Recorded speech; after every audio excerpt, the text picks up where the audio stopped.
كوميدي. خلنا شوي نريح يعني من التوترات.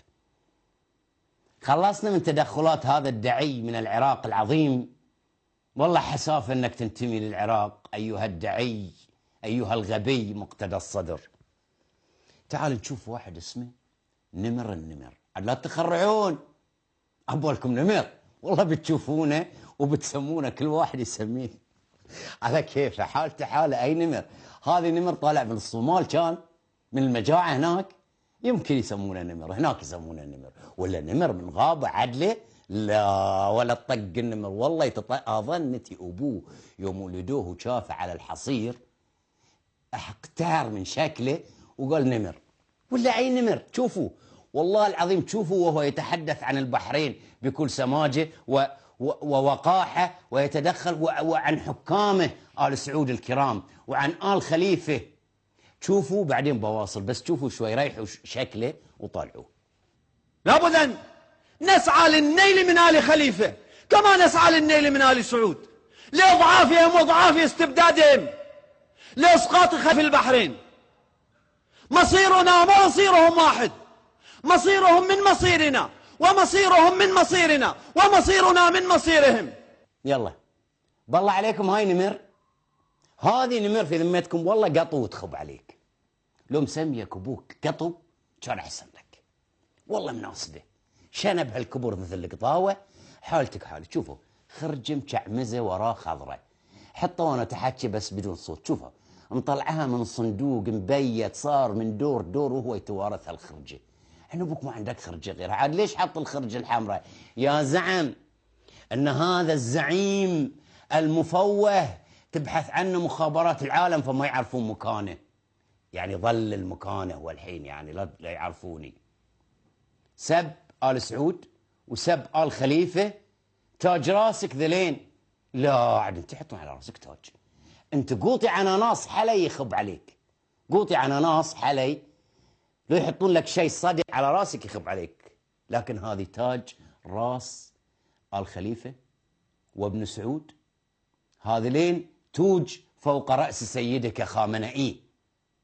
ترضى أو تنراض كيفك، ما دام تسبنا وتسب شيوخنا وتسب حكامنا بنقول فيك ما قال لساننا. أنت يا نمر الصومال في المجاعة ما أدري وين طالع. والله لو يدري نمر حقيقي إن اسمك نمر انتحر، لو يدري نمر حيوان إن يسمون هذه نمر ذبح روحه. والله بيقول أنا اسمي نمر وهذه نمر، يا تطنزون انتو، بينتحر دقيقة واحدة. يلا ايش يسموك يا القطو؟ انت ايش دخلك في بلادنا؟ ايش دخلك في البحرين؟ من وين جيت؟ من وين نطيت؟ من وين تشلبيت؟ حطيت لك 15 20 نفر عطوك بيزات ايران وقالوا لك سب آل سعود وسب البحرين، وتطقيت الوي وسبيت آل خليفة وسبيت آل سعود. انت تسب ذلين؟ والله العظيم زمن دوار. الفلوس تسوي كل شيء، الإنسان إذا باع نفسه وباع ضميره وباع دينه يسوي كل شيء. لأنك تتبع سيدك خامنئي، أنت ما تملك قرارك يا قطو نمر. أنا ما بسميك، أنت اسمك قطو القطو. خلي روح بدل اسمك، خذ جوازك يا يبا وطيع الكلام وبدل اسمك.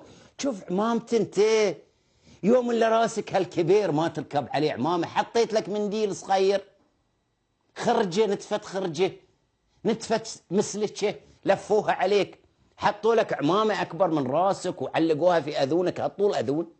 قد شفتوا هالطول اذون؟ لين قلت لكم قطو، حتى القطو اذونه بعد مو بكبار، ما ادري ايش يطلع ذي مركب من كل شيء، لكن لا يمت الى نمر باي صله.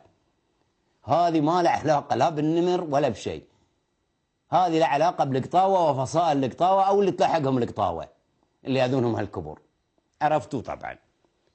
لكن انت انت مثلك ومثل غيرك يتبعون الصفوي واوامر الصفوي.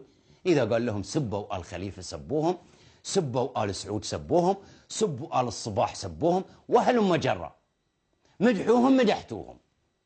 مثلك مثل بو مجتبى الخادم الامين الذي لم يتردد. انا ما قد تعبت شفته مجتبى في مظاهره. على فكره خامنئي بعد يسمونه ابو مجتبى، ويا الريال وسمى ولده مجتبى. اي نعم، اسمه بعد بمجتبى خامنئي. بس هذه للمعلومات العامة. حط لي فاصل يا اخوي، حط لي فاصل ولا حط لي القطو هذه مرة ثانية، كيفك تحط فاصل ولا القطو؟